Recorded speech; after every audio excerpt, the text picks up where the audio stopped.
Cerita diawali dengan memperlihatkan seorang tahanan bernama Zilin yang dipenjara seumur hidup atas pembunuhan 6 orang pria. Kemudian saat itu Zilin pun dibawa ke kepala penjara yang bertanya tentang mimpinya Zilin, namun Zilin tidak menjawabnya.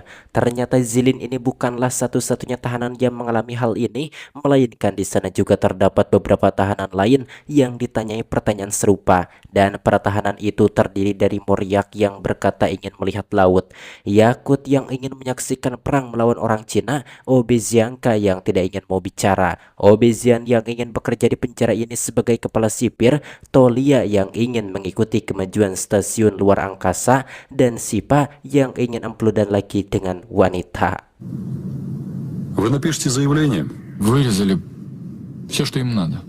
Kemudian kepala penjara pun memberitahu bahwa mereka telah dipilih untuk dipindahkan ke tempat yang baru. Tak lama setelah itu semua tahanan pun diminta untuk naik ke sebuah kapal. Sama halnya seperti penjara sebelumnya, para tahanan dibagi menjadi beberapa kelompok. Mereka dimasukkan ke dalam sel tahanan. Вижу топовый красный бортовой.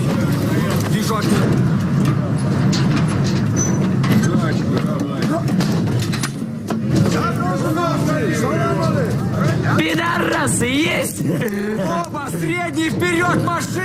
Terlihat di sana Obezian pun mulai petang-tang peteng-teng layaknya bos, dan ia tidak segan-segan membunuh tahanan lain hanya karena ingin merebut tempat tidurnya.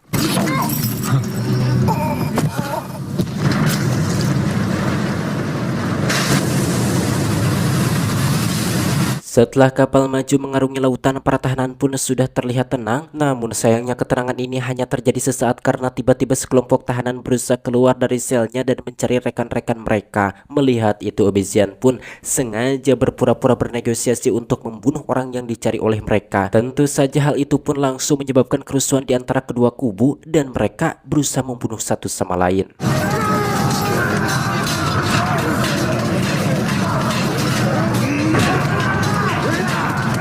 Tak lama kemudian para penjaga pun tiba dan langsung menghentikan kerusuhan itu. Waktu berlalu, akhirnya para tahanan pun sudah sampai di tempat tujuan. Ternyata mereka dikirim ke pulau terpencil dalam sebuah proyek penjara bernama Terra Nova. Dan kepala proyek Terra Nova ini bernama Marta, sedangkan penanggung jawabnya bernama Pak Olafsson.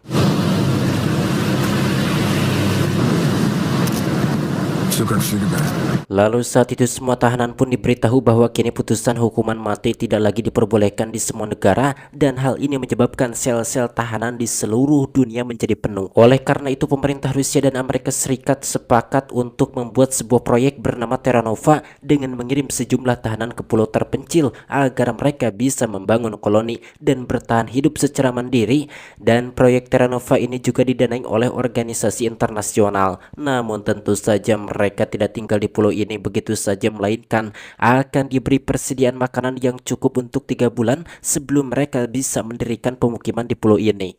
Selain itu di pulau ini juga terdapat satelit yang akan terus memantau setiap pergerakan para tahanan.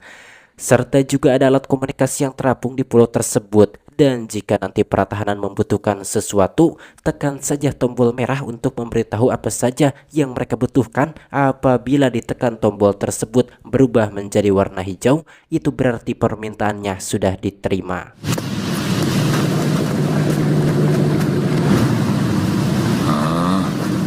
Sebelum pergi terlihat para penjaga pun langsung menjatuhkan setumpuk kunci borgol di atas pasir, yang mana di setiap kunci itu berisi nomor dari masing-masing borgol para tahanan, sehingga para tahanan pun langsung berlari untuk mengambil kunci borgolnya.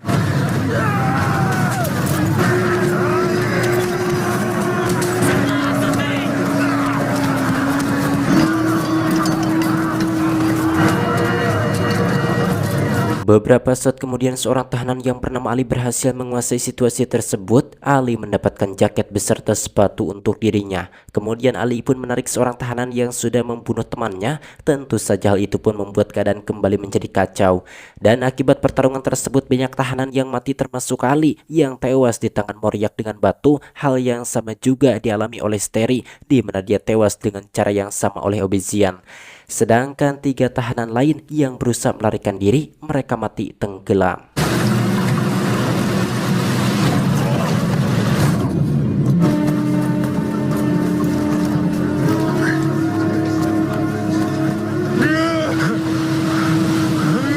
Lalu saat itu semua tahanan yang tersisa pun bergegas menuju gudang. Mereka memilih dan mengambil berbagai persediaan, sementara Obezian dia tampak sibuk membuka borgolnya dengan cara paksa. Di sisi lain Zilin terlihat sibuk mengemasi banyak perbekalan ke dalam tasnya. Di situ dia terus mendengarkan Sipa yang mengatakan bahwa tidak mungkin makanan ini akan bertahan selama 3 bulan. Oleh karena itu Sipa pun memutuskan akan bertahan hidup sendiri dan berharap segera menemukan jalan keluar dari pulau tersebut. Hal yang sama juga dilakukan oleh Zilin, dirinya memutuskan untuk menjelajahi pulau tersebut sendirian.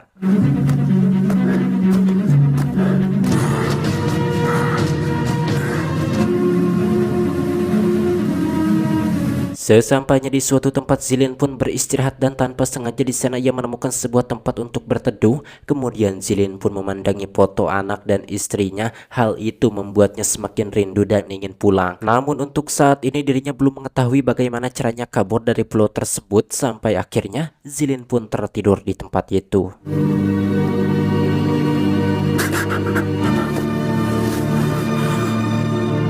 Kemudian Zilin pun terbangun karena mendengar suara berisik. Ternyata itu adalah segerombolan tikus yang memakan sebagian persediaannya. Tak lama hujan pun turun dan Zilin berteduh di bawah formasi bebatuan. Kemudian dia menyalakan api untuk menghangatkan badannya. Waktu berlalu setelah persediaan makanannya habis, Zilin pun menangkap seekor burung untuk mengisi perutnya yang lapar kukurubukan.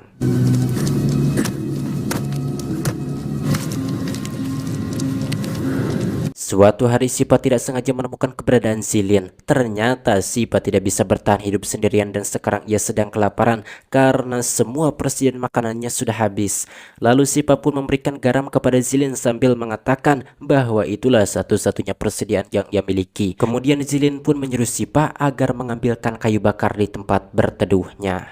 Длина тонкой кишки 270 сантиметров, где-то 170 сантиметров.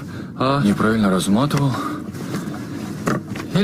Tak lama Sipa pun sudah kembali sambil membawa kayu bakar dan Zilin yang merasa kasihan pun membagi makanannya dengan Sipa, membuat Sipa sangat merasa senang dan langsung memakannya dengan sangat ponyo karena dirinya sudah sangat lapar dari kemarin.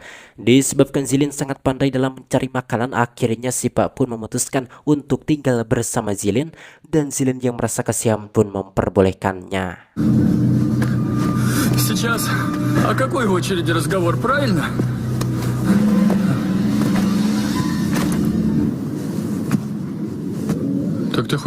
Namun suatu ketika saat Zilin terbangun, ia menemukan foto istrinya tidak ada yang ternyata diambil oleh Sipa untuk berolahraga, disebabkan dirinya sudah tak tahan ingin membludak. Melihat itu tentu saja Zilin pun sangat marah dan langsung menghajarnya. Setelah itu Zilin pun kembali mengambil foto istrinya dan ia akhirnya memaafkan Sipa. Waduh, edan sekali ini kelakuannya. Ongkoh tidak waras lagi sih, kurang waras sih si Sipa ini.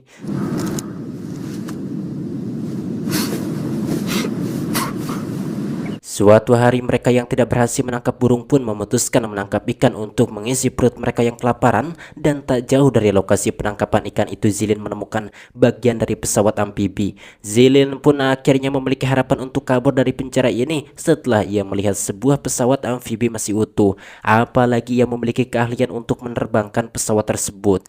Tentu saja hal itu pun membuat Sipa sangat merasa senang sampai ia bertingkah seperti anak kecil. Namun tentu saja mereka tidak bisa melarikan diri sekarang, melainkan harus menunggu waktu yang tepat, sebab jika mereka ceroboh pastinya mereka akan ketahuan oleh para penjaga. Ты летчик, ты о самолете думаешь. Akan tetapi suatu ketika salju sampai ke tempat mereka tinggal, di mana hal itu membuat keduanya tidak sanggup lagi tinggal di sana, hingga akhirnya mereka pun terpaksa kembali ke base camp awal.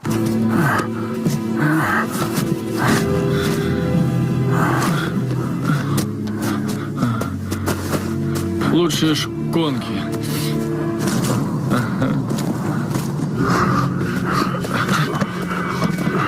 Namun dengan menipisnya persediaan makanan, kondisi base camp benar-benar kacau karena Obezian dan gengnya mengendalikan situasi, di mana saat itu Obezian membuat sebuah balapan. Dia menyuruh para tahanan untuk berlari secepat mungkin ke tempat mereka beristirahat, dan barang siapa yang berada paling belakang dia akan dibunuh untuk dijadikan santapan mereka. Dan benar saja saat itu seorang tahanan yang tertinggal langsung dibunuh.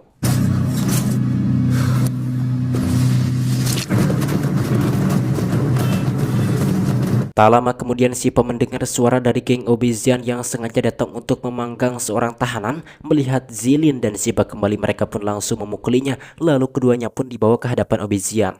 Di sini Yakut yang berusaha membela Zilin dan Sipa langsung dipukuli oleh gengnya Obezian. Шапку сними. Что?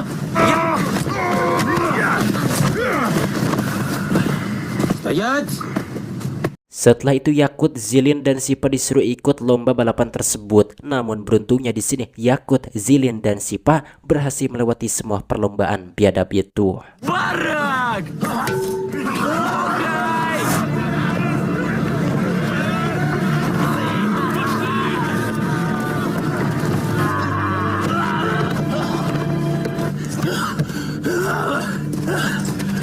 Akan tetapi selalu ada tahanan saja yang tertinggal karena memang disengaja. Sipa yang tidak mampu menahan diri melihat tahanan itu diikat di tiang, ia pun bertekad memberikan segelas air sebelum tahanan itu benar-benar dijadikan santapan oleh mereka.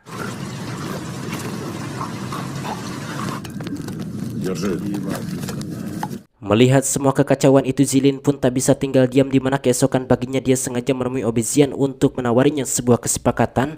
Isi dari penawaran itu adalah Zilin memberitahu sebuah lokasi dari pesawat, sedangkan Obezian harus menghentikan perlombaan biadab tersebut dan membiarkan Zilin, Sipa, Makhtob beserta Tolia pergi untuk meminta persediaan makanan kepada kepala penjara supaya mereka tidak lagi membunuh tahanan lain untuk bahan makanan. Mendengar itu, Obezian pun menerima kesepakatan tersebut.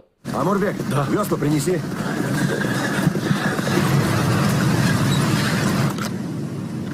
Akan tetapi setelah Zilin dan kawan-kawan pergi menuju alat komunikasi yang terapung untuk meminta persediaan makanan, Obezian membatalkan kesepakatan itu. Lalu dirinya memerintahkan mereka untuk kembali mengadakan perlombaan biadab tersebut. Di sini Yakut dan tahanan lainnya pun mencoba untuk menghadapi geng Obezian, namun dirinya langsung dihabisi dengan sangat brutal.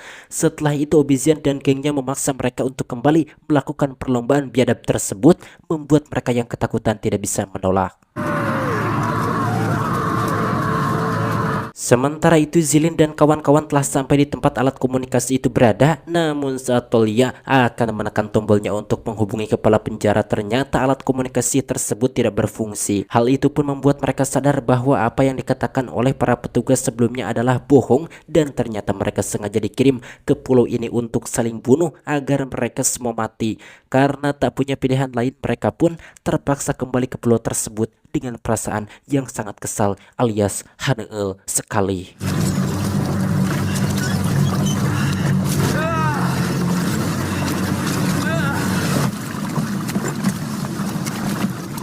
Sesampainya di Pulau Zilin beserta kawan-kawan pun disambut oleh Obezian dan gengnya. Lalu Zilin pun memberitahukan apa yang sebenarnya terjadi. Namun Obezian justru malah senang dan mengatakan bahwa kini mereka memiliki banyak tubuh yang bisa untuk dimakan nantinya.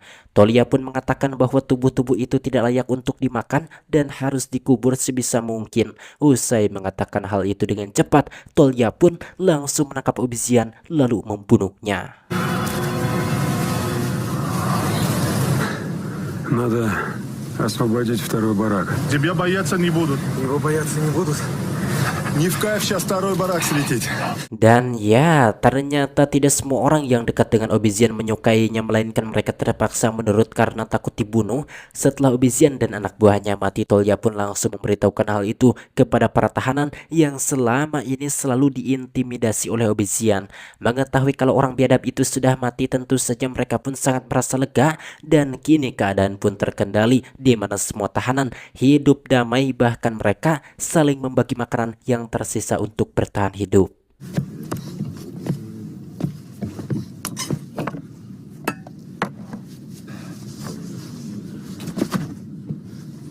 Keesokan poinnya Zilin pun memandu sekelompok tahanan ke lokasi pesawat amfibi. Saat melihat pesawat itu benar adanya, mereka pun sangat senang karena ada harapan untuk kabur. Lalu secara bersama-sama mereka pun mulai membongkar pesawat tersebut, lalu membawanya ke sisi lain pulau agar tidak ketahuan oleh para penjaga. Setibanya di sana mereka pun bersama-sama memperbaiki pesawat tersebut dan merangkainya kembali, dan tanpa disangka mereka pun berhasil memperbaiki pesawat tersebut. А почему не заходит?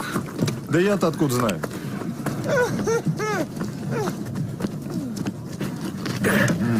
Ну что делать-то?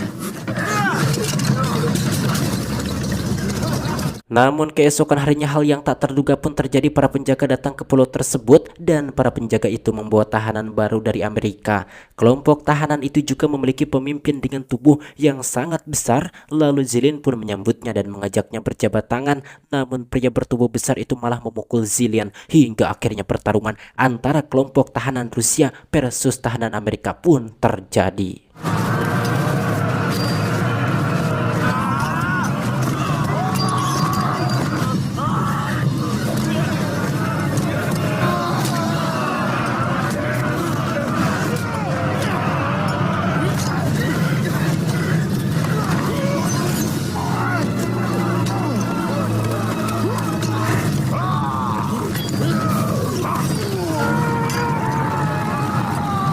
Tidak dapat dipungkiri bahwa para tahanan Rusia jauh lebih kuat serta mendominasi pertempuran. Melihat kericuhan tersebut dan menyadari bahwa lebih dari 40% tahanan sudah terbunuh, kemudian Marta si kepala proyek pun langsung menghubungi pasukan angkatan laut yang sudah stay dari tadi untuk menembak semua tahanan.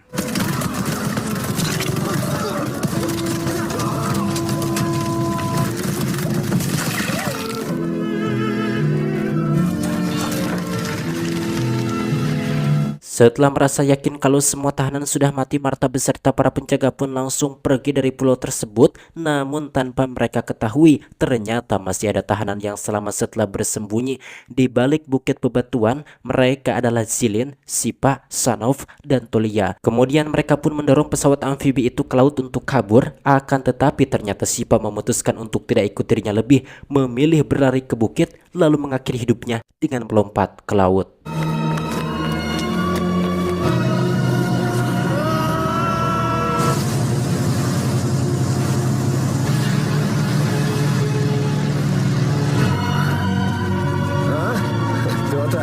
Sementara itu sialnya mereka malah berpapasan dengan kapal para penjaga. Alhasil mereka pun langsung ditembaki membuat Tolia dan Sanov harus tewas. Dan pada akhirnya hanya ada satu orang yang selamat dari kejamnya proyek Terra Nova ini, yaitu Zilin.